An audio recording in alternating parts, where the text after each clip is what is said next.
Glória a Deus. Se vocês quiserem ligar o ar, nós vamos agradecer. Glória a Deus, obrigado. Irmãos, vamos lá. O princípio da identidade, irmão, como essa semana eu pirei nesse princípio. De verdade, irmão, eu viajei muito nesse princípio. Porque eu fui muito confrontado nisso, sobre o princípio da identidade. E nós vamos desenvolver isso aqui, e a gente vai aprender juntos e entender que talvez aquilo que a gente aprendeu sobre identidade não seja o todo do que realmente identidade signifique na essência do nosso Senhor Jesus. Amém? O texto que nós vamos dar início é Gênesis capítulo 1, versículo 26 em diante.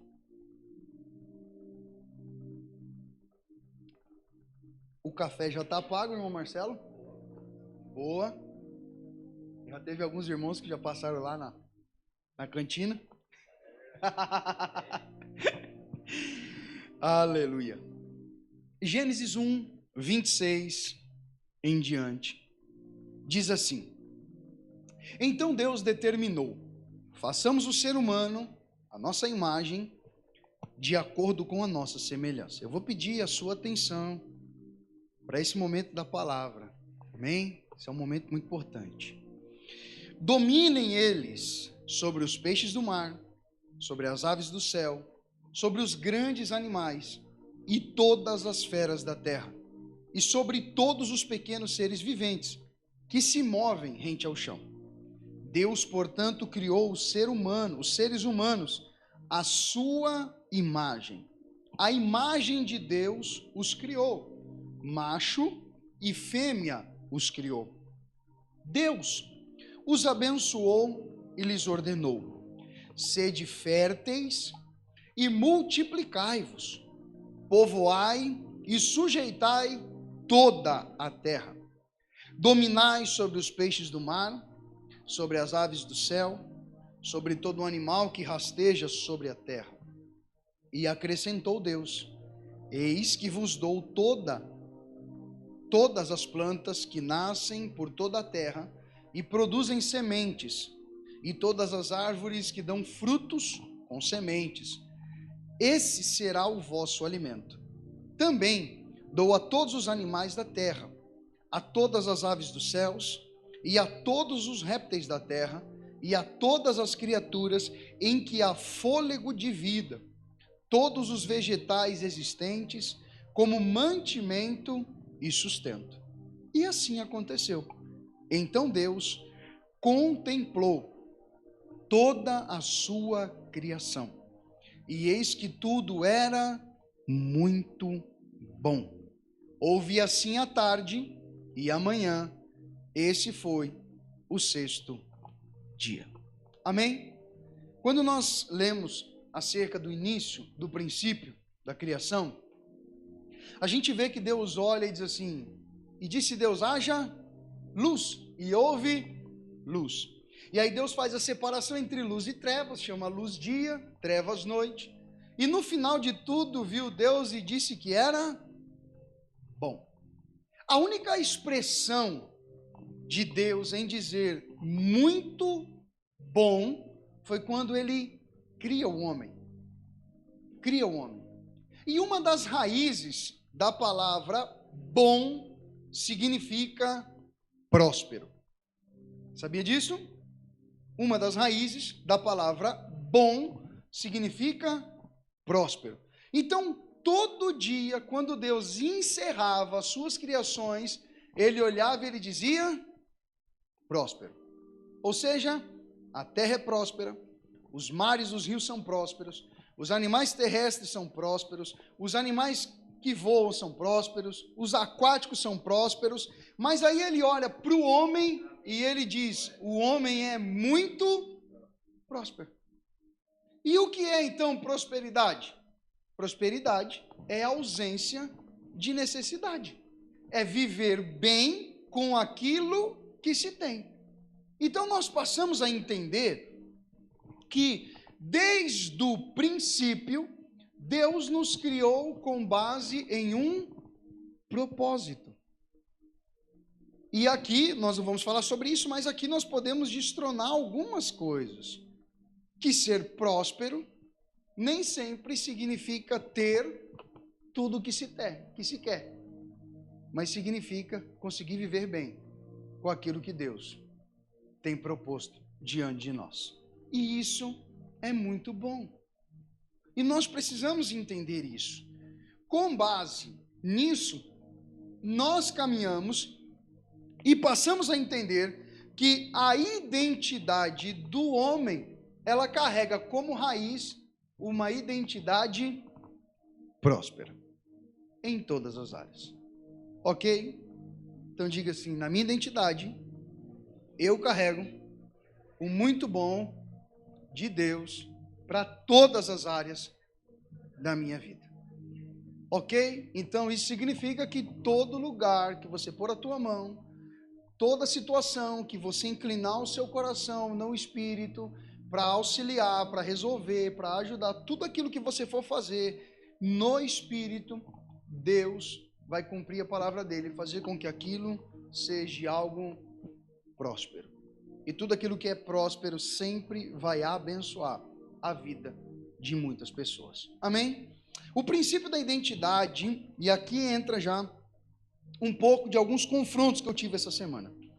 O princípio da identidade, irmão, não tem a ver com aquilo que eu formei ou formaram em mim. Isso não é minha identidade real. Aqui foi o primeiro soco que eu tomei essa semana na testa. Por quê? Porque a gente acredita que a nossa identidade é aquilo que nós somos. Mas isso só se torna uma verdade quando eu sou aquilo que Cristo me criou para ser. Quando eu não sou aquilo que Cristo me criou para ser, não é a minha real identidade. É alguma coisa que eu formei ou alguma situação que formou isso em mim. E, gente, isso é muito sério. Por quê? Porque se eu formei algo, é humano, é carnal, faz parte do homem caído. Se alguém formou, é mediante uma situação que me marcou, que me feriu. E resumindo tudo isso, significa que presta atenção no culto. Em nome de Jesus. Então isso significa que independente da quantidade de anos que eu tenho, o que eu estou vivendo não é uma verdade absoluta. Gente, isso foi o primeiro confronto que eu já comecei a enfrentar essa semana. Porque eu comecei a olhar para mim e dizer, peraí, cara, então quer dizer que tem coisas que eu mesmo formei em mim. Tem coisas que eu permiti que alguém formasse. E aí então nessa questão toda, eu não estou sendo quem Deus me criou para ser. E aí eu lembrei de uma oração que eu fiz. Há 13 anos atrás, quando nós chegamos aqui, um dia num culto de oração, eu até lembro que nesse específico dia desse culto de oração, a Beca não estava legal e a Dani ficou com a Rebeca em casa e eu fiquei sozinho na igreja no culto de oração. E ali eu falei para Deus, por que você me trouxe para essa terra aqui? Falei, eu não tenho aonde cair morto aqui dentro dessa terra. Se eu morrer nessa terra, eu não tenho um buraco para me enterrar. O que o senhor quer de mim? O que você quer de mim? Qual que é o negócio? O que é? E aí aquele dia, irmão, eu vivi uma experiência com Deus que aquilo me marcou, aquilo me rasgou por dentro. Porque a resposta de Deus para mim foi, Diego, eu te trouxe para essa terra para te ensinar como deve ser feito a minha vontade. Isso para mim, irmão, foi dos maiores confrontos ministeriais que eu vivi. Por quê? Porque tudo aquilo que eu acreditei que era, de repente Deus me diz que não era. E aí eu pude compreender aquele velho ditado que diz: conte uma mentira 1000 vezes e ela se tornará uma, mas ela é uma mentira. Mas como eu fui ensinado assim, aquilo para mim se tornou uma verdade. Então eu comecei essa semana a lembrar desses lugares, desses picos que Deus me levou quando nós chegamos nessa terra. E eu comecei a entender e a ver que a minha identidade tem a ver com o propósito de Deus para a minha vida. Isso é a minha real identidade. É o propósito de Deus para a minha vida. Então, a sua identidade não tem a ver com o que você formou ou o que formaram em você por conta de situações, mas tem a ver com o propósito de Deus para a sua vida. E é individual. E nesse contexto do propósito, da identidade ser individual, tem uma coisa extraordinária. Por quê? Porque quando o homem casa com a mulher, junta-se então duas identidades, dois propósitos. E o interessante nessa bagunça toda é que o que falta na vida e na identidade do homem para a compreensão da manifestação do propósito da identidade dele, tem na mulher. E o que falta na mulher está no homem. Então, cara, a forma como Deus nos criou é extraordinária. Então, desconstruindo aquilo que eu acreditei durante 37 anos, até agora, porque segunda-feira eu faço 38, eu precisei começar a desconstruir.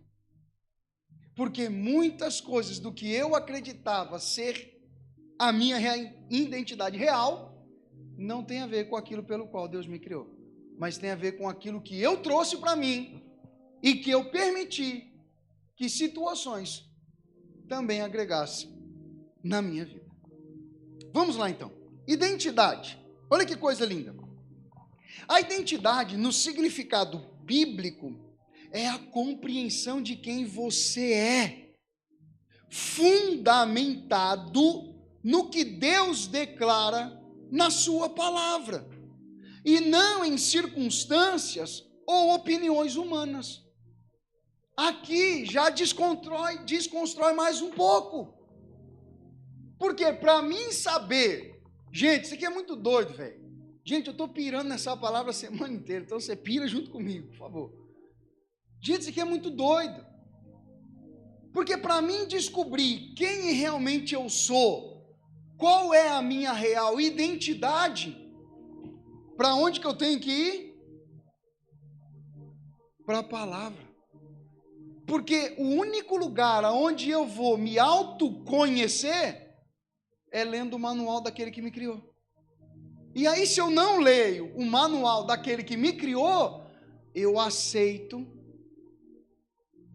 qualquer coisa que rotularem sobre a minha vida. E isso é um sério problema. Isso é um sério problema. Porque eu começo a aceitar rótulos que não têm a ver comigo. E o pior de tudo, sabe o que é? É que eu começo a acreditar nesses rótulos, por não saber quem realmente eu sou. E isso é muito doido, porque a gente vai aceitando muita coisa. E sabe o que a gente não entende? A gente entende, mas às vezes passa desapercebido, é que palavras têm poder. E se nós começarmos a aceitar todos os rótulos que colocarem em nós, através de palavras, porque ninguém rotula alguém sem lançar uma palavra, irmão Marcelo. Eu tenho que lançar uma palavra para me te rotular. Se eu não começar a repreender, destruir isso, cara, em nome de Jesus, aquilo vai colando em mim. E aquilo vai chegando, e aquilo vai sendo estampado. E aí, sabe o que também afeta o meu caráter. Porque o que significa a palavra caráter?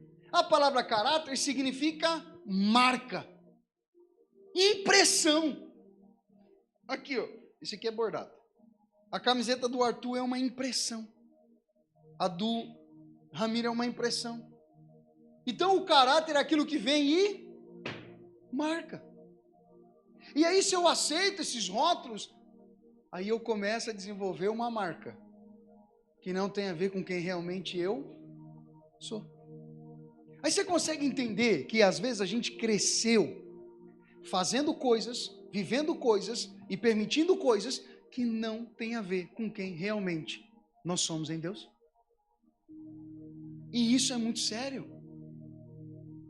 Porque talvez o que a gente está vivendo hoje tenha a ver com o rótulo que colocaram em nós, mas não com aquilo que o Pai nos criou para ser.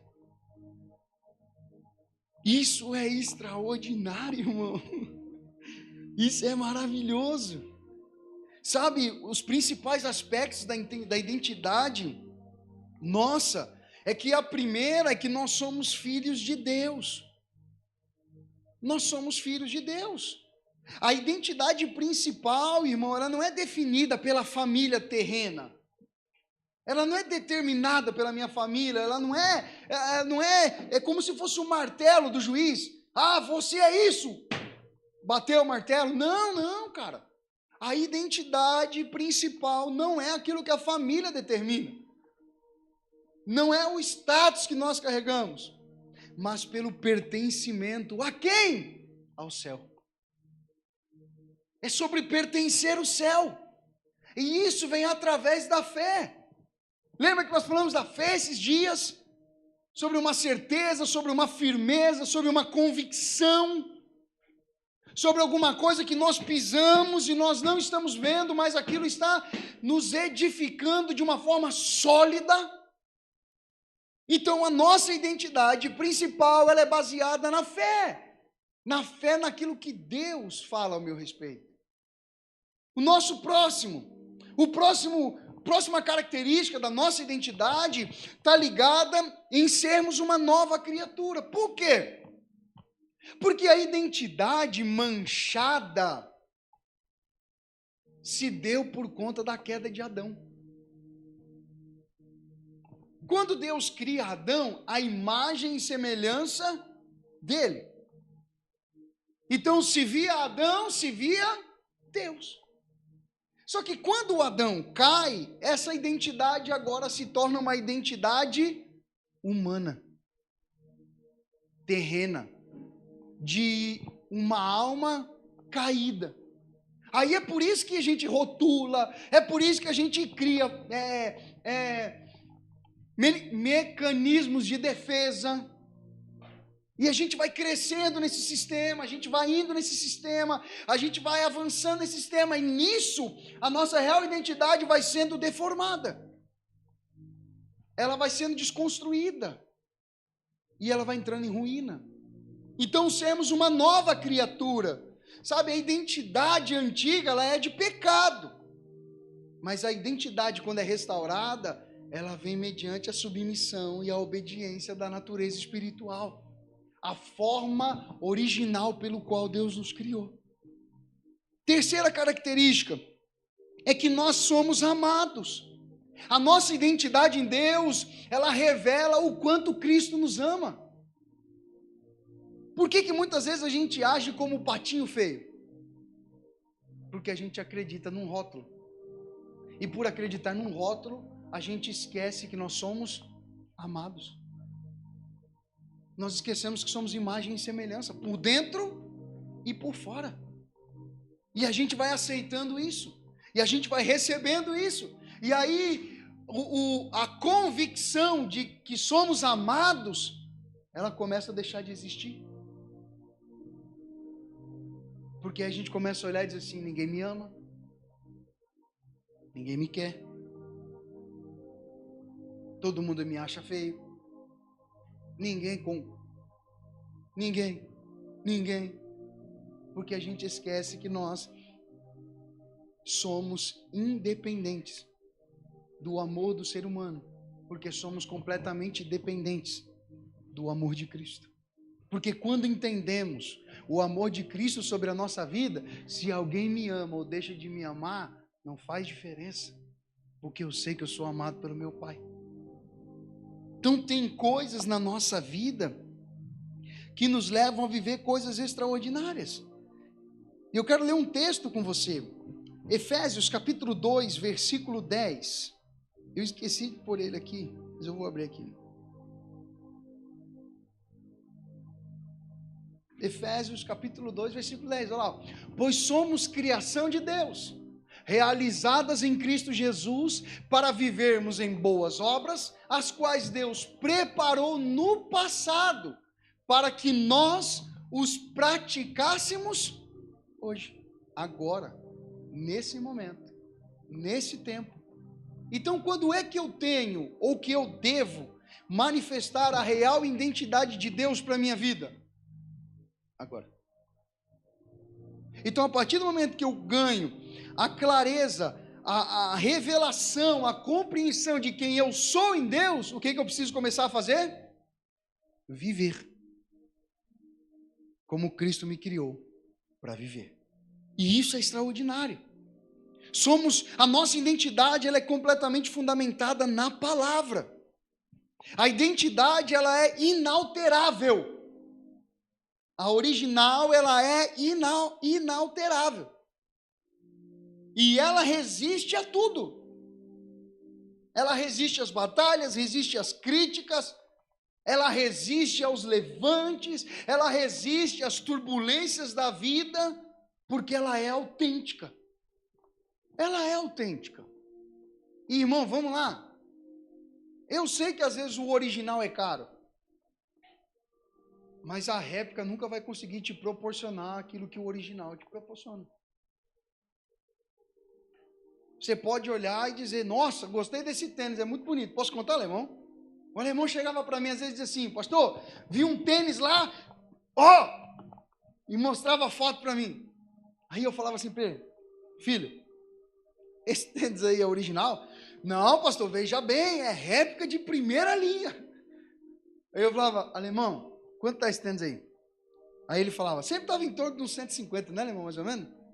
Mais ou menos por aí, 150. Eu dizia, alemão, se tu guardar esses 150 e juntar com mais 150 do outro mês, você vai comprar o original, vai durar mais tempo. Irmão, sabe aquela criança, quando te pede um pirulito e você fala que hoje não dá e ele sai triste? O alemão saía assim. No outro culto, que o alemão chegava na igreja? Com o tênis no pé.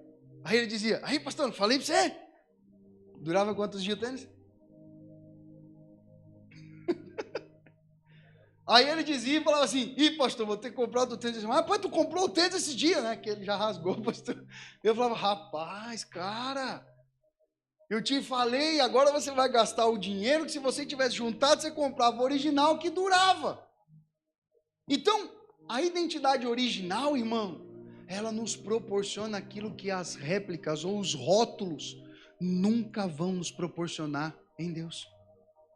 Por isso da importância de andarmos na originalidade de quem Cristo nos criou para ser. Andarmos no padrão original. Você entende, irmão? No conceito original. Pastor, mas às vezes o original é caro. Como a identidade é. Por quê? Porque quando eu descubro quem eu sou, agora chegou a parte difícil. Qual? Me despir dos rótulos que colocaram na minha vida. E o problema disso, qual é? É que às vezes eu já me adaptei tão bem com aquilo, que aquilo até parece que é original da minha vida. E aí é que entra a transição de mudança. Mas para mim viver essa transição de mudança, eu preciso estar fundamentado na palavra. E a nossa identidade, ela é Cristo, irmão. Não tem como nós alterarmos isso. A nossa identidade é Cristo.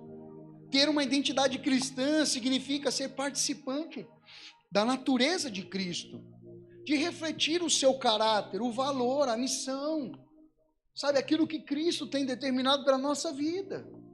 O que significa a palavra cristão? A palavra cristão significa um pequeno Cristo. Então nós somos chamados de cristão porque o mundo vê em nós pequenos cristos. Então eu tenho que manifestar essa originalidade da identidade de Cristo na minha vida, porque isso é essencial. A busca, meu irmão, pela identidade fora de Cristo, ela gera uma máscara na nossa vida, uma falsidade, a réplica, aquilo que não provém do modo original. E tudo aquilo que não é original não dura muito tempo. E se não dura muito tempo, sabe o que gera em nós, irmão? Frustração, cara. Gera frustração. Porque a gente olha e fala, puxa vida, vou falar do alemão, gastei 150 pila, e olha aí, já rasgou. Frustração. E às vezes a gente não quer mostrar essa frustração. O que nós faz? Arruma um super bonder ou uma cola de sapateiro e dá um jeito de remendar aquilo ali. Só que aquilo que não é original nunca vai nos proporcionar aquilo que o original vai, irmão. E nós precisamos entender. Alguns textos bíblicos para a gente correr rápido aqui. 2 Coríntios 5, 17 e 18 diz assim para nós: portanto, se alguém está em Cristo, é nova criação. As coisas antigas já passaram, eis que tudo se fez novo. Tudo isso provém de Deus, que nos reconciliou consigo, mesmo por intermédio de Cristo, e nos outorgou o ministério da reconciliação. Ou seja, quando nós entendemos quem somos, voltamos para a originalidade, vivemos a real identidade de Cristo, nós recebemos de Deus o ministério da reconciliação. Para que serve esse ministério? Levar pessoas de volta ao modelo original. A reconciliação. O ministério da reconciliação, irmão, é um dos melhores ministérios que existe. Você sabia disso? Porque o ministério da reconciliação, ele vai além da galera do deixa disso. Conhece a galera do deixa disso? A galera do deixa disso é aquela que é o contrário dos que estão vendo pegar fogo e vem jogar gasolina. Tá tendo uma treta lá, bora lá agitar o negócio. Não, a galera do deixa disso é, gente, vamos parar com isso aí.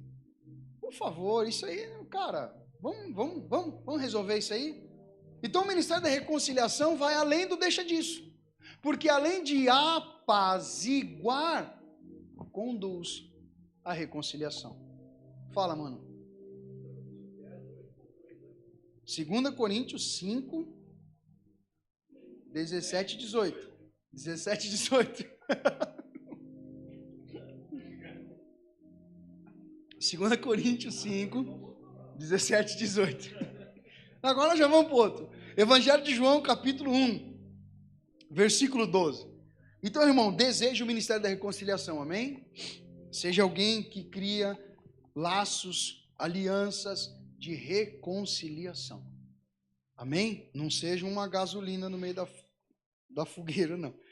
João 1,12 diz: mas a todos quantos o receberam, deu-lhes o direito de se tornarem filhos de Deus, ou seja, aos que creem no seu nome, os quais não nasceram do sangue, nem da vontade da carne, nem da vontade do homem, mas de Deus. E a palavra se fez carne e habitou entre nós. Vimos a sua glória, glória como a do unigênito do Pai, cheio de graça e de verdade. A identidade original, ela não nasceu da vontade do homem. Porque se fosse da vontade do homem, não seria original, irmão. Não teria vindo da parte do autor, teria vindo de nós. Então, essa identidade que nós colocamos em nós, os rótulos que foram colocados em nós, essa sim partiu da vontade da carne, da vontade do sangue, da vontade dos homens. E não é isso o que Cristo tem para nós. Amém? Diga assim comigo: eu estou voltando à minha identidade, a original que Deus me criou. Amém?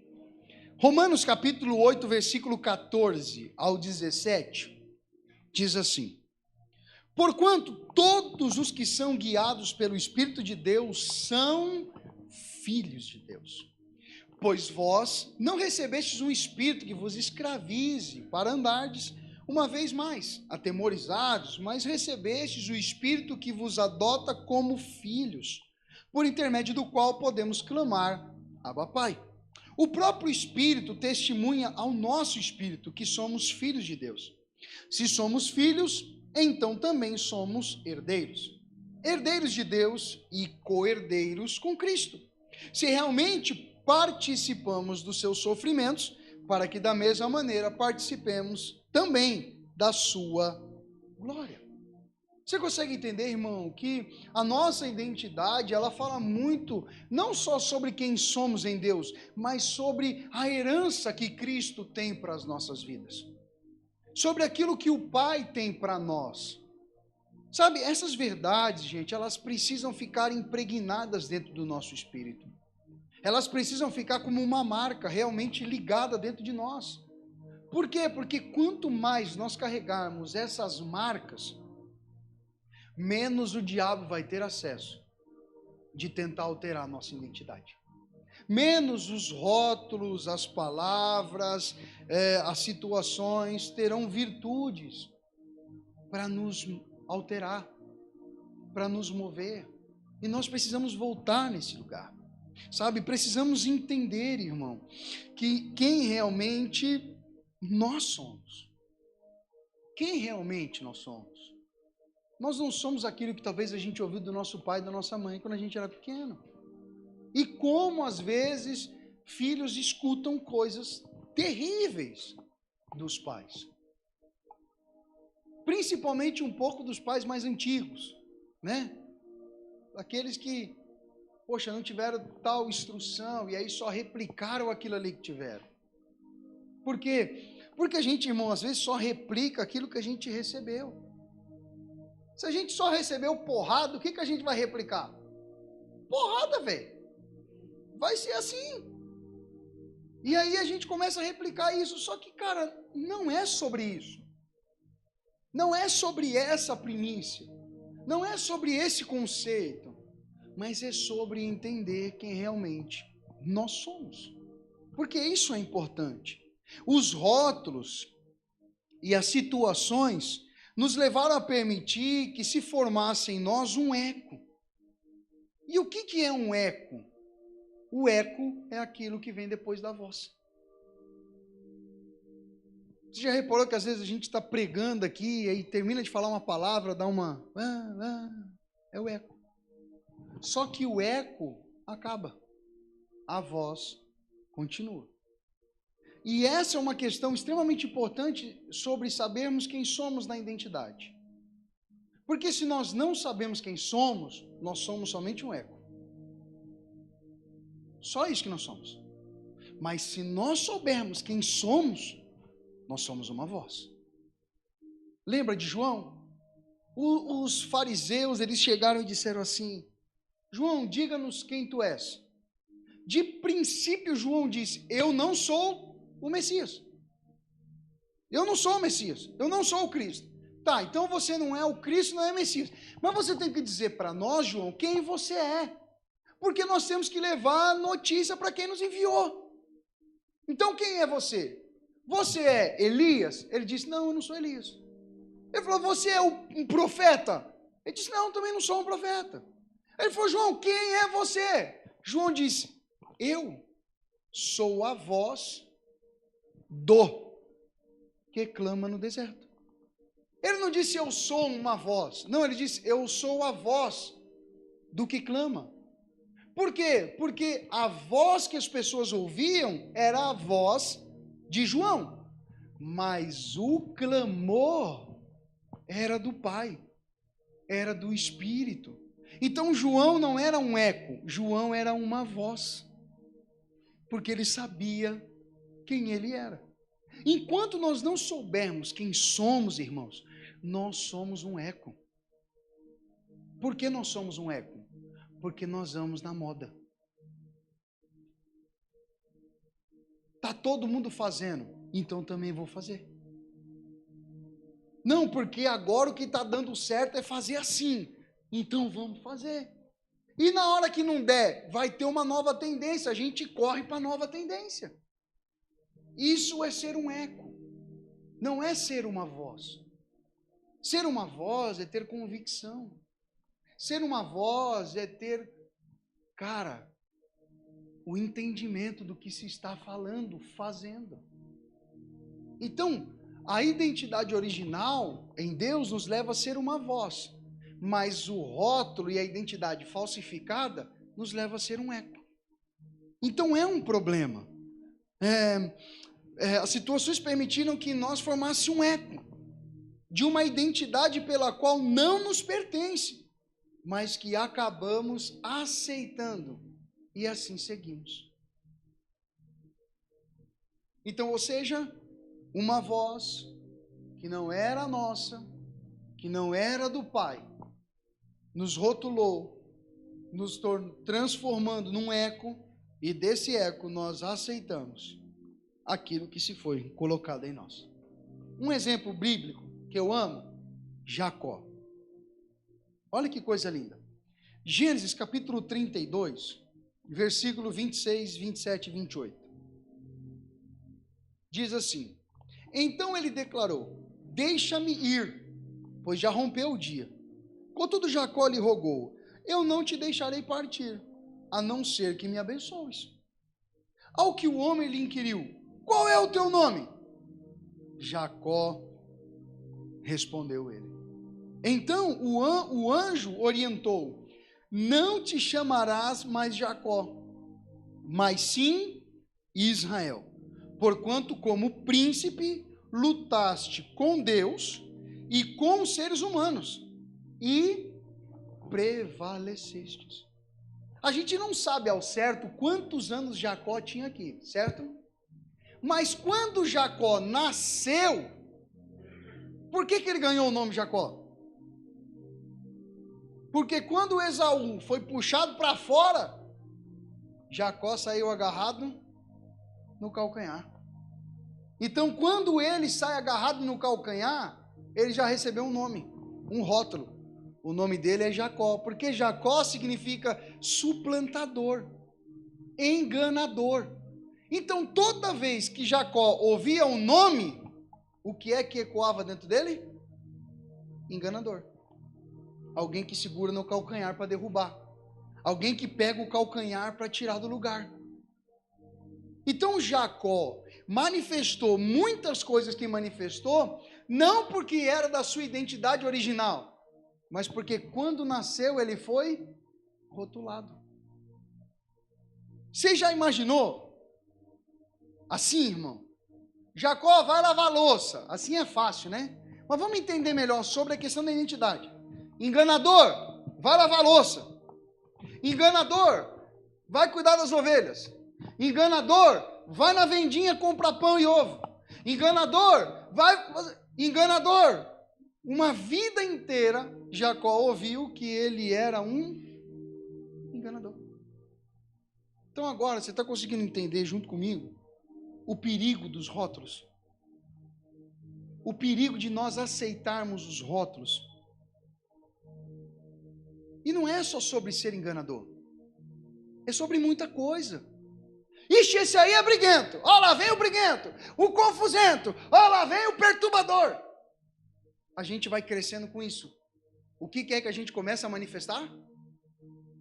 Isso. Irmão, quantas vezes eu ouvi isso na minha vida? Quantas vezes eu ouvi isso? E uma boa parte da minha vida foi desenvolvida no quê? Briga, confusão, e por aí sucessivamente, porque era sobre isso que se ouvia. Esses dias a minha filha perguntou para mim: pai, estou fazendo um trabalho aqui da escola, e aqui está perguntando se o senhor tinha algum apelido. Irmão, eu falei meus apelidos para minha filha. Eu tinha apelido de Rato, Chuck, Gafanhoto, e alguns outros. E eu comecei a lembrar isso, irmão, isso agora, nessa semana de meditação. Cara, rato, o que é um rato?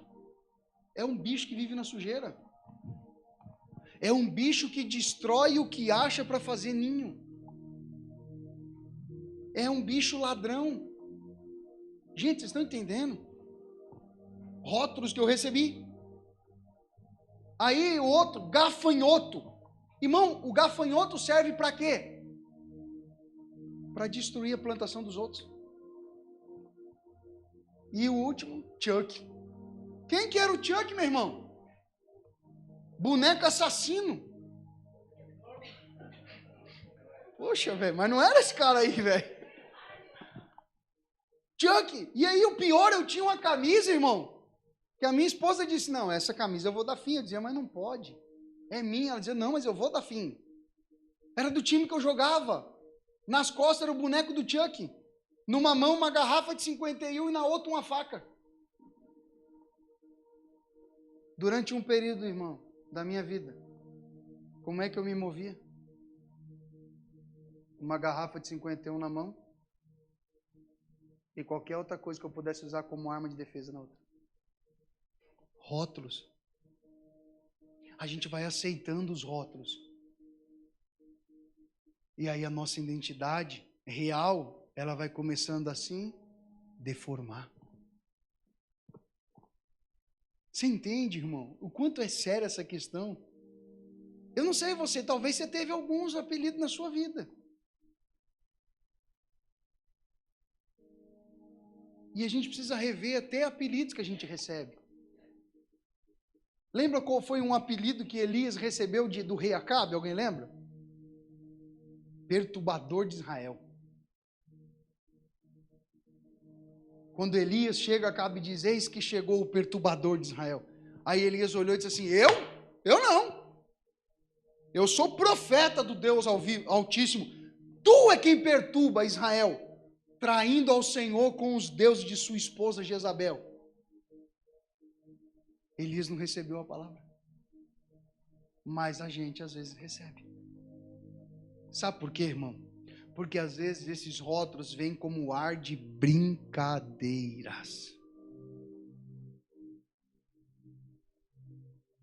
E a gente tem que tomar cuidado com essas brincadeiras. Porque às vezes nós estamos rotulando algo. E aí chegou em Gênesis 32.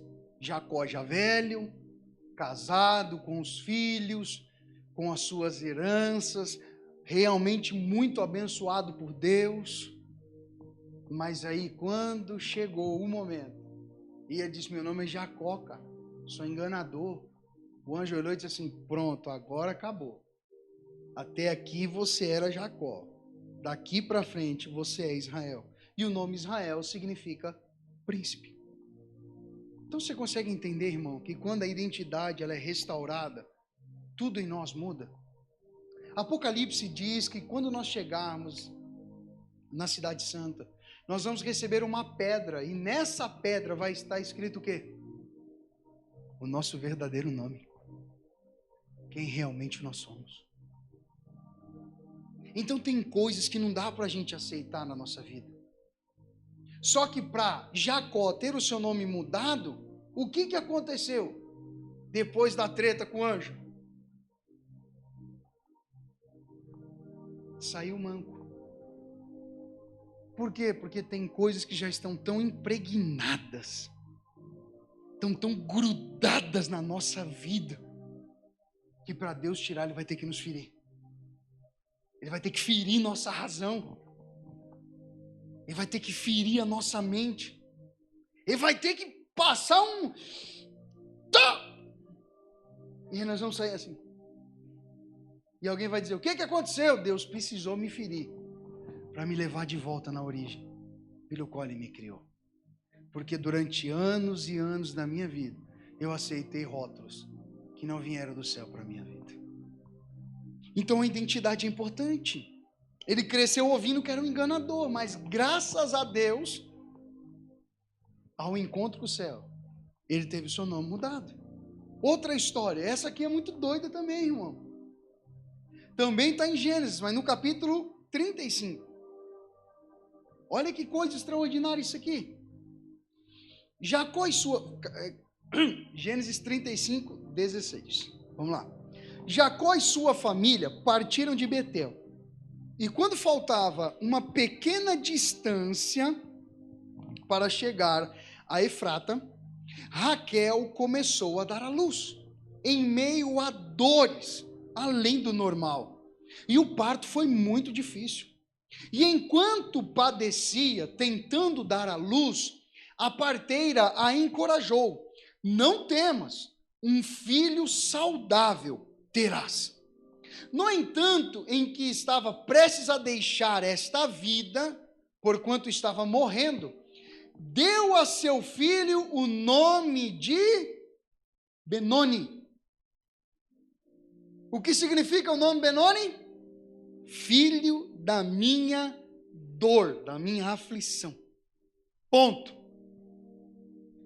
Entretanto, Jacó o chamou de Benjamim, filho próspero, filho da minha força. Vamos entender essa história? Já Raquel, no meio da dor, estava para morrer, olhou e falou assim: seu nome vai ser Benoni, filho da minha dor. Como esse menino iria crescer? Toda vez que alguém chamasse Benoni, vem cá, o que ele ia lembrar? Cara, eu sou filho da dor da minha mãe. Eu sou filho porque eu matei a minha mãe. Meu nome é Benoni porque minha mãe não está aqui, porque eu matei ela quando eu nasci. O que esse menino iria desenvolver na sua vida toda? Mas olha a sabedoria, cara, de Jacó. Não vai chamar Benoni coisa nenhuma. O nome dele vai ser Benjamim, filho da minha força, filho próspero. Aí mudou, irmão. O que mudou? Quando dizia Benjamim, vem cá, estava dizendo filho da minha força, vem cá. Filho próspero, vem aqui. A identidade original sendo proclamada, sendo anunciada. Isso significa o quê? Que o inferno não iria conseguir manchar a identidade de quem Benjamim era. Gente, você entende o quanto isso é importante? Todo nome bíblico tem um propósito. Todo nome, os nossos nomes, irmãos, eles têm propósitos. A primeira vez que eu fui pesquisar sobre o meu nome, eu quase caí para trás. Porque o nome Diego significava assim, ó, Diego, Santiago, um dos nomes do diabo. E eu falei, olha, até combinava com o meu passado esse nome aqui. E aí eu disse, mas não pode ser isso, cara. Meu nome é um dos nomes do capeta mesmo. Mas só faltava isso mesmo. E aí nós fomos pesquisando agora com uma ligação bíblica. E aí o meu nome, Diego, significa aquele que corrige, aquele que exorta, aquele que dá destino e aquele que confronta. Parece até com o meu nome, né, irmão? Deu uma melhoradinha. Então, quem nós somos está ligado à essência daquilo que Cristo nos formou. Já pesquisou sobre o seu nome, irmão? É bom o seu nome? Eu tenho um livro de nomes. Se você quiser, depois nós pesquisamos. De repente tem o seu. Você não pesquisou? Hã? Seu nome é Príncipe? Nossa, que lindo, hein? Que gato. O nome da minha esposa significa que Deus é o juiz dela. O nome da Rebeca significa reconciliadora. Sara significa princesa. E o Dieguinho é o mesmo que o meu. Aquele que corrige, que exorta, que confronta, que dá destino. Como é que é? Nascida no Natal. Olha que é isso, cara? Meu Deus. Senhora Dama, parabéns. Irmãos, a gente precisa saber o que o nosso nome significa.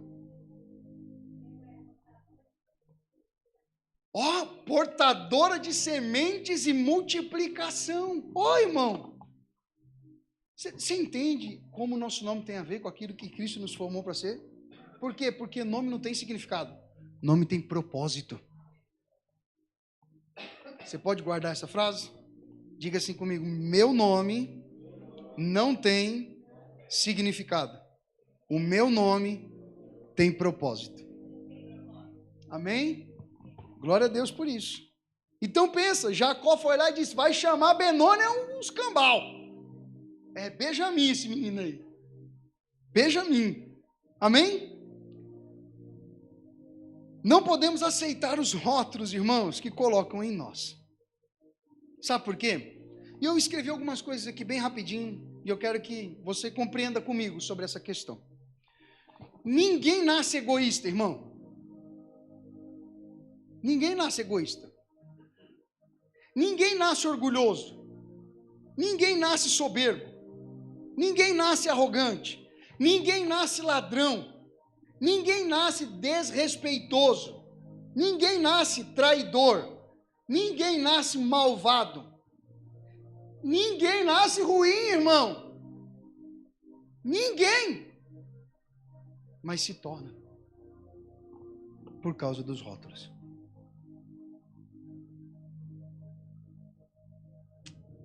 Irmãos, eu já ouvi tanta coisa nessa minha caminhada. E eu sei que você que é mais velho que eu já ouviu muito mais do que eu.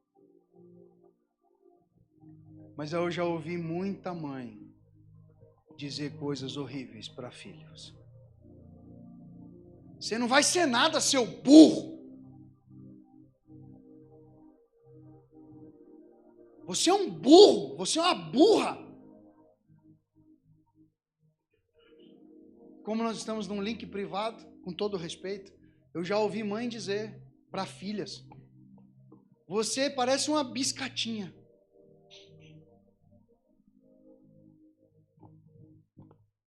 Eu já ouvi mães dizerem para meninos: olha, que jeitinho de viadinho. Eu já vi mães olhar e dizer: olha que jeito de homem que essa menina tem.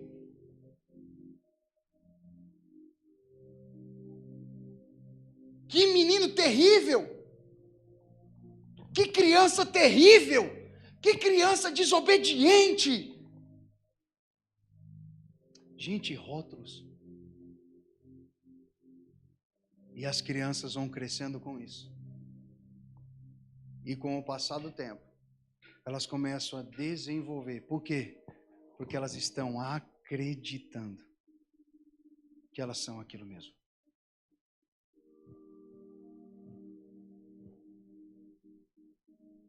Irmão, sabe quem ajuda a desenvolver a identidade dos teus filhos? É você, pai. Sabia que não é a mãe que ajuda a desenvolver a identidade dos filhos? A mãe auxilia. Mas quem ajuda a desenvolver a real identidade dos filhos é o pai.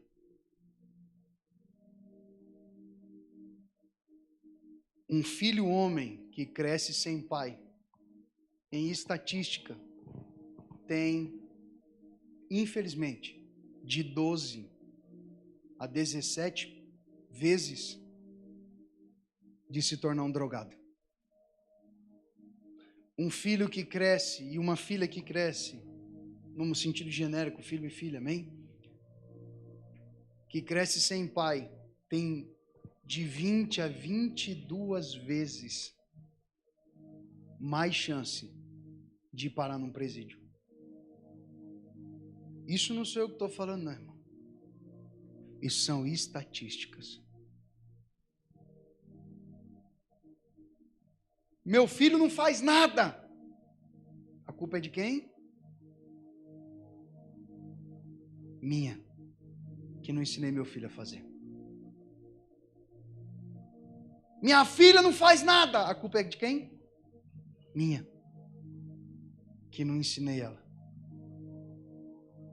Essa guria tem o dedo podre. Só escolhe o que não presta. Já ouviu isso? A culpa é de quem? Minha, que não ensinei a minha filha como ser tratada, para que ela não caia no conto do vigário de qualquer moleque do lado de fora de casa. esse piá é indeciso? É porque o pai é indeciso.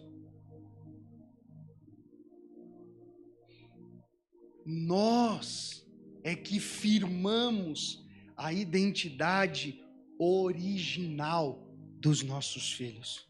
E quando o pai firma a identidade, uau, a mãe vem como base e suporte estrutural, para que quando pender para o lado, ela dizer, volta. O que teu pai te ensinou? Você entende? Você entende? Aí é que está o problema do Brasil. Vamos falar da nossa nação, amém, irmão? Vamos falar da nação dos outros, não. Vamos falar da nossa. Vamos falar da nossa nação. O que é que predomina no Brasil? Patriarcado ou matriarcado? Matriarcado. Mas Deus, ele é mãe ou ele é pai? Por isso que no Brasil se diz que nós temos uma padroeira, mulher. Quando na verdade, o que deveríamos ter era um padroeiro chamado Deus Pai.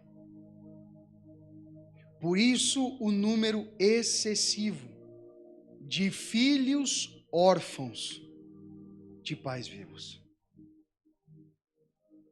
Porque isso parte da onde? Lá atrás, no início de tudo.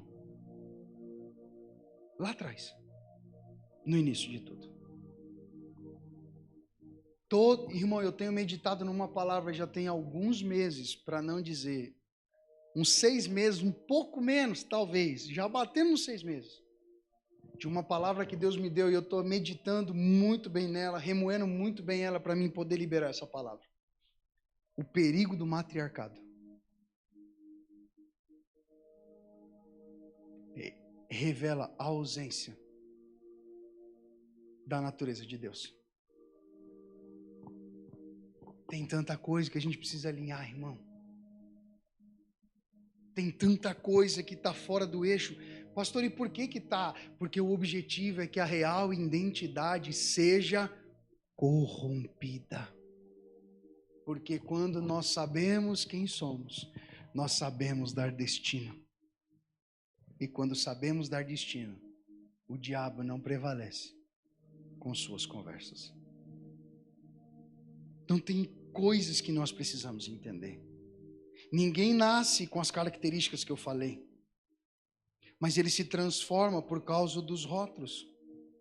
E aquilo que rotularem, se ninguém chegar, irmão, quebrar, é justamente isso que ele vai desenvolver. E eu dei um nome para esse trem, nem sei se essa palavra existe, mas eu dei um nome para esse trem. Identidade rotuladora. Eu nem sei se existe essa palavra rotuladora. Existe, irmão? Me ajuda aí. Nem sei se existe essa palavra, mas eu fiz questão de dar um nome para isso. Identidade rotuladora. A gente é aquilo que estão rotulando as nossas vidas. Isso não parte da primícia do original. Parte da pior réplica possível da face da terra. Aquela que o Nike vem escrito N-I-Q-U-E, Nike. Esse é o modelo. Da pior espécie. E nós não podemos aceitar isso. Esse negócio de que eu cresci assim não faz parte do propósito pelo qual você foi criado, pelo qual eu fui criado, irmão. Esse negócio, não, mas eu cresci assim, mas isso não faz parte do propósito. Não faz parte, irmão, não faz. Não faz. Sabe, você e eu, nós criamos esse mecanismo de defesa, a gente criou essa muralha de defesa, sabe? A gente cria muralhas de defesa, mediante uma ou várias situações. Mas isso não significa que você e eu sejamos essa pessoa, ou que essa identidade realmente seja nossa. A gente tem que entender isso, irmão. Irmão, você que criou esse mecanismo de defesa.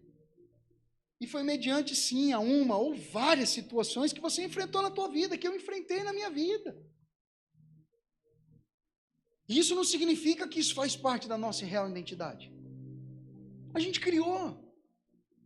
Talvez a gente cresceu num lar completamente desestruturado.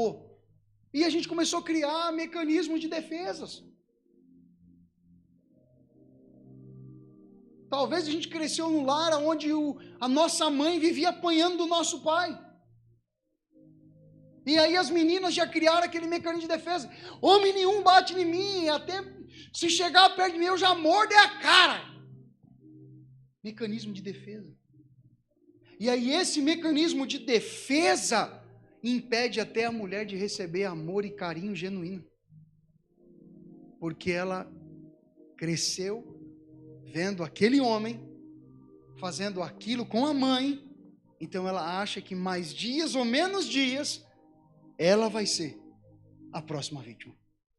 Então ela não consegue nem aceitar o amor que o marido tem para dar para ela. Então você entende? Situações aconteceram. E está tudo bem, irmão. Deus está entendendo, Deus entende. Gente, você precisa entender isso. As pessoas podem não entender os seus mecanismos de defesa, mas Deus entende os seus mecanismos de defesa. Por quê? Porque Ele viu por que você precisou criar certas muralhas de resistência. Mas aí você vem para um culto de ensino, e aí Deus quer dizer para você, vamos desarmar? Vamos derrubar esses mecanismos? Porque eu quero te chamar de volta. Para você voltar para quem eu te criei para você ser. Aí a gente consegue receber amor. A gente consegue dar amor.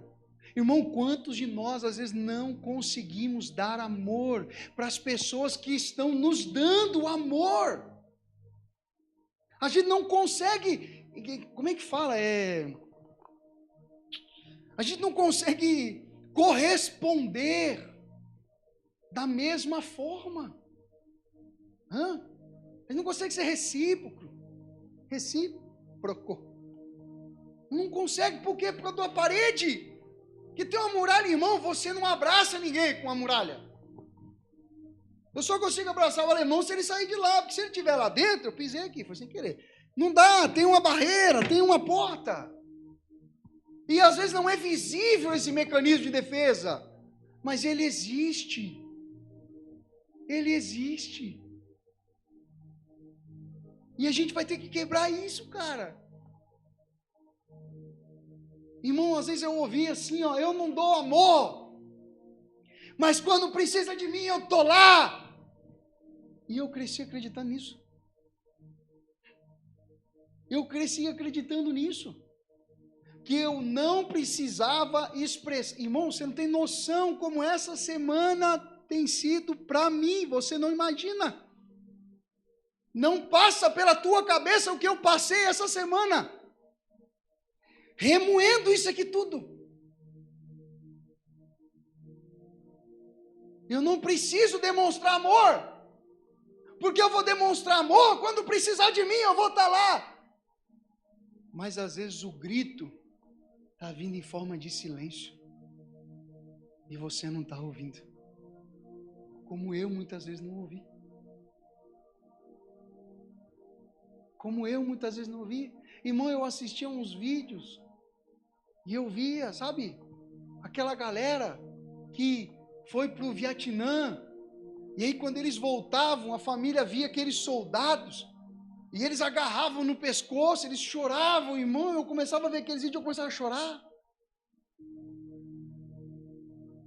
E aí eu dizia, Deus, por que eu não consigo ser essa pessoa? Irmão, eu amo, de verdade, eu tenho muito amor por cada um de vocês. Às vezes eu sei que eu não expresso, eu vou melhorar, irmão, a partir desse princípio aqui, ó. Jesus me moeu essa semana. Eu vou melhorar, eu vou mostrar mais amor com você. Amém? Mas assim, irmão, qualquer um que está aqui, que me conhece há mais tempo, sabe que se precisar de mim, irmão, pode ser de madrugada, eu vou estar lá. Mas não é só sobre estar, também é sobre manifestar, é sobre expressar. E às vezes tem alguém dentro da sua casa que só está precisando, não é das suas palavras, é só do seu colo. Só isso. Às vezes tem alguém lá na sua casa que só está precisando que você sente no sofá e diga: senta aqui, deita aqui. Às vezes só está precisando que você passe a mão no couro cabeludo. Só isso. Só isso. Mais nada. Às vezes tem alguém na sua casa, irmão, todo mundo que está lá na sua casa sabe que você ama ela e que ele te ama. Amém? Você sabe? Todo mundo sabe? Você sabe que todo mundo lá na sua casa te ama? Você sabe, não sabe? Então, o que está faltando? Só quebrar as barreiras e expressar. Às vezes é colo, às vezes é choro, às vezes é abraço, às vezes é um beijo.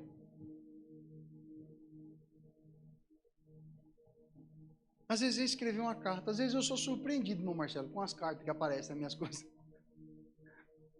Irmão, às vezes eu sou surpreendido. Às vezes eu vou me trocar, eu abro o guarda-roupa, cai uma carta. Aí eu já olho e falo, o que foi que eu fiz de errado? Aí eu leio a carta, não é nada sobre o que eu fiz de errado. É só dizendo o quanto eu sou importante. Eu fui viajar essas semanas retrasadas, e eu entrei dentro do ônibus, e o Diego me ligou, naquele escuro, de chamada de vídeo, e eu fiquei com vergonha, porque o pessoal estava dormindo. Eu falei, meu Deus, e agora? Eu pus o celular bem perto da cara, assim, ó, bem pertinho, assim, e, oi filho, e ele, ô pai, eu estou fazendo um desenho porque eu te amo. Eu disse, meu amor, obrigado. Irmão, quando eu cheguei, a primeira coisa que ele me fez, tá aqui, pai, o desenho que eu fiz para você. E jogou para mim assim, ó. Aí eu fui lá, peguei o desenho dele, vem aqui, Pia. Falei, agora me dá um abraço. Aí ele deu um abraço e ele...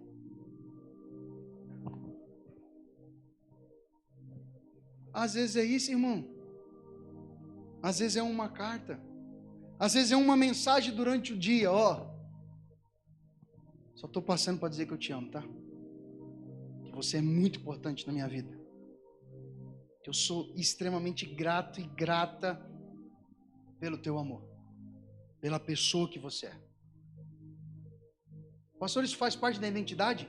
Completamente. Por quê? Porque se nós carregamos na identidade original a essência de Cristo, e Cristo é amor, o que eu preciso expressar? Mas a gente criou mecanismos. Irmãos, eu criei muito mecanismo de defesa na minha vida. Por isso que eu estou dizendo para você que eu sei que você também tem mecanismo de defesa. Mas a gente precisa vencer isso daí. Você conhece alguém que é extremamente competitivo? Eu lembrei disso quando eu estava escrevendo. Por que pessoas competitivas não aceitam perder? Porque talvez na infância delas, o que elas mais ouviram é que elas seriam perdedoras na vida. Então elas não sabem, mas tem uma coisinha aqui dentro que chama-se inconsciente. E esse inconsciente, ele é atemporal. Ele não tem presente, passado e futuro. Toda vez que alguma coisa que aconteceu, ainda que seja no passado, volta para a tua mente, o teu inconsciente não sabe que foi no passado. O teu inconsciente não sabe que você já perdoou. Ele fala, é agora. Sabe o que acontece? Desperta raiva, ódio. Estava tudo bem em casa, de repente alguém azedou o pé do frango, o caldo está fedendo e a gente estraga o dia da família inteira. Por causa de uma coisa chamada inconsciente. Pessoas que não aceitam perder, porque quando eram crianças talvez ouviram, você não vai ser nada. Você não vai ser nada. Toda vez, talvez que perdia um jogo de futebol, ouvia a mãe ou o pai dizer, você é ruim, por isso que seu time perdeu. Foi para uma disputa de qualquer esporte, perdeu, você perdeu porque você é ruim, porque você não deu o seu melhor. Aí a pessoa cresce extremamente competitiva. Ela vai parar no hospital com barriga d'água. Mas se ela entrar numa disputa para ver quem bebe mais água, ela só sai de lá quando ela secar a caixa d'água. Pior, quando a pessoa bebe. Eu já entrei em disputa de cachaça. E às vezes os amigos foram parar no hospital em coma alcoólica. Irmãos, pessoas extremamente competitivas, pessoas orgulhosas, ela precisa mostrar para o inconsciente dela que ela é melhor. Ela tem que provar que ela é melhor. E não tem ninguém competindo com ela. Irmãos, às vezes não tem ninguém competindo com ela. Mas ela tem que provar que ela é melhor. E ponto final. Coisas que não fazem parte da nossa real identidade. Pelo amor de Jesus, deixa eu correr. Porém, irmão, isso é um perigo. Porque a identidade atrai. A identidade atrai. E se você não sabe quem você realmente é, você vai atrair outras pessoas com identidade falsas. E vai atrair para os seus ciclos. E aí, sabe o que vai acontecer? Vem cá, Lemão. Não, vem rapidinho, Lemão. Eu tenho que correr, cara, que eu não vou conseguir terminar aqui, ó. Nossa, cara, meu Deus, velho. Se conhecemos agora, velho, tu era minha alma gêmea, mano. Ó, não, agora eu achei um amigão, velho. Dali um pouco, irmão, as coisas vão piorando. Por quê? Porque uma falsa identidade atraiu outra falsa identidade. Ambas não querem ser curadas? Vai dar problema. Um abismo puxou. Muito obrigado, irmão. Então nós precisamos entender isso. Pessoas que têm a sua identidade rotuladora. A gente precisa saber quem a gente é, irmão.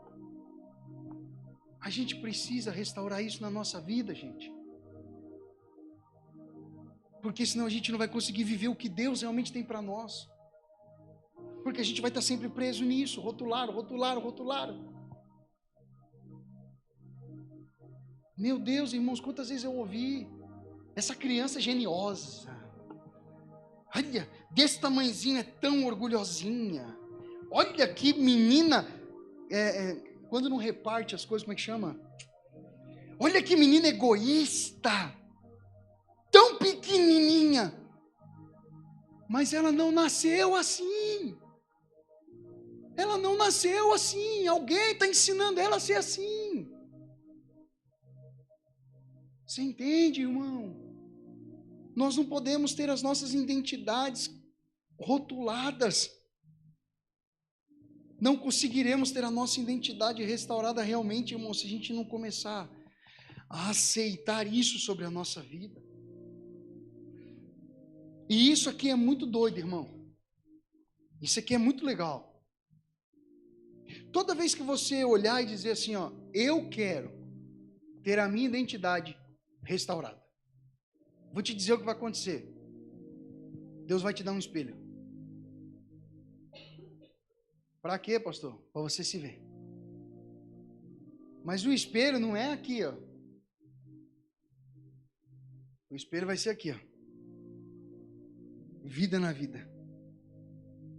Quando você olhar e dizer assim, a partir de hoje, eu não vou mais ser uma pessoa competitiva, uma pessoa raivosa, uma pessoa, eu não vou mais ser essa pessoa.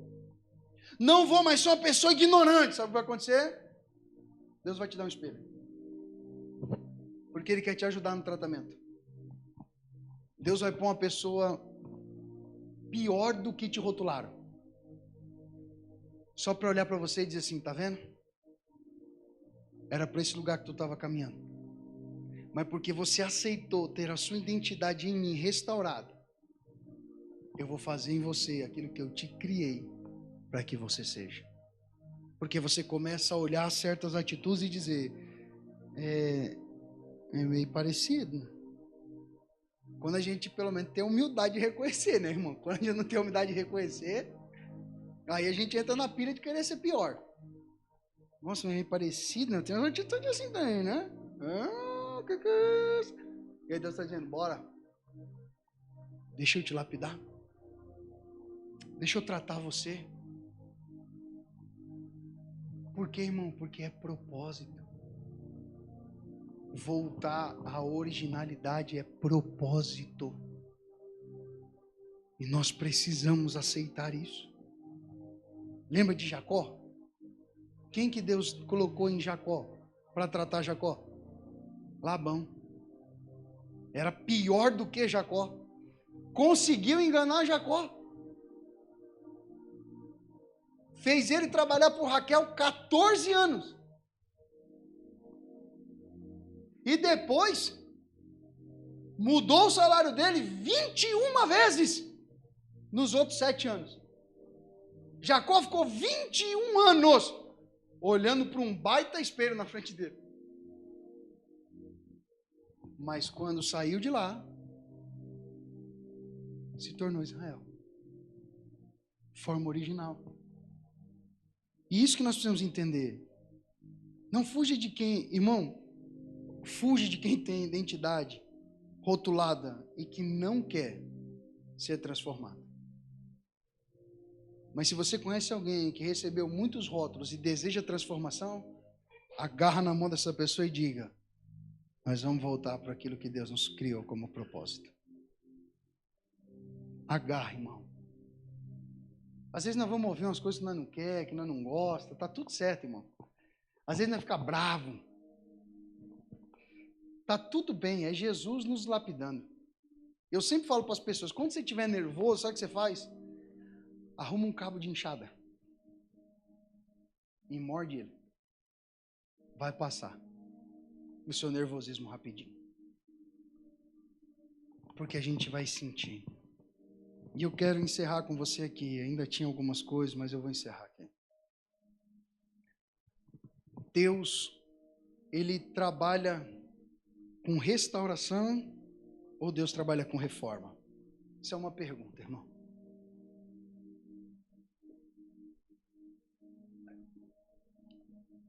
E eu aprendi hoje algo que eu não sabia, irmão Marcelo.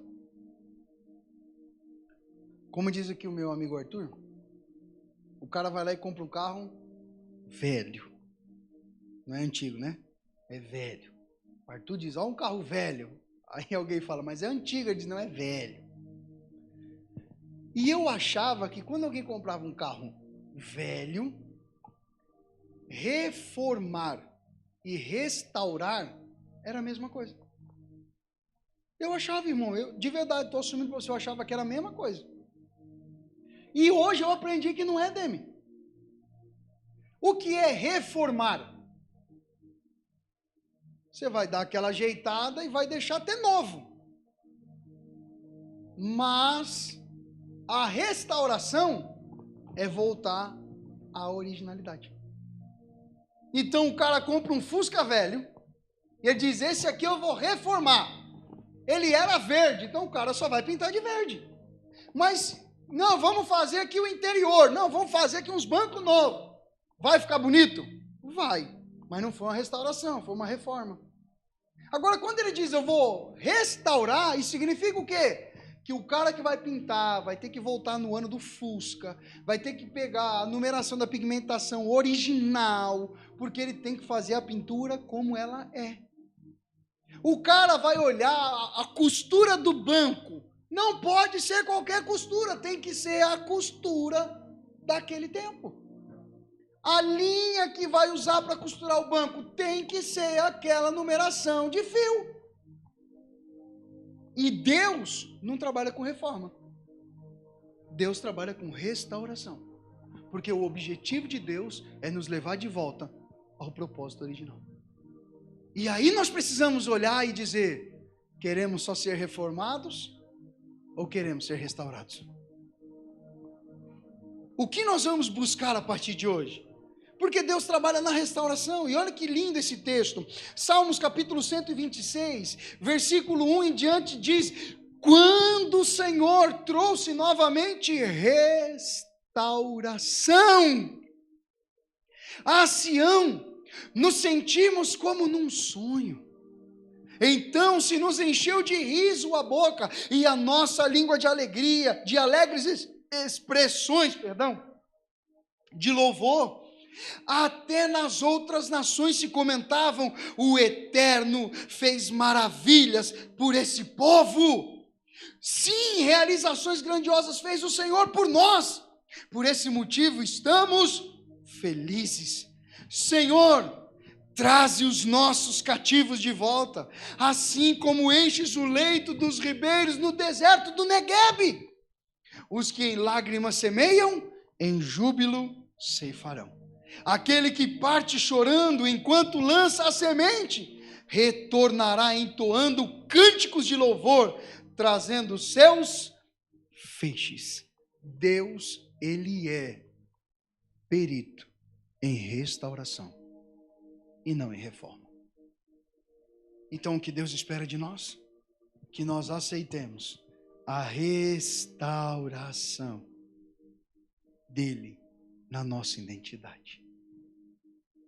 É amar como Ele ama, é se doar como Ele se doou, é cuidar como Ele cuida, é derrubar as muralhas de contenção ao nosso redor e dizer: Jesus, o Senhor tem livre acesso aqui.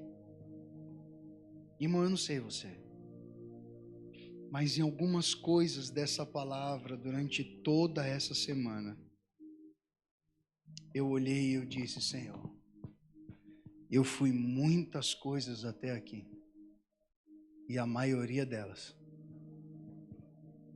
foi aquilo que me rotularam um dia, e não o que o Senhor me criou para ser.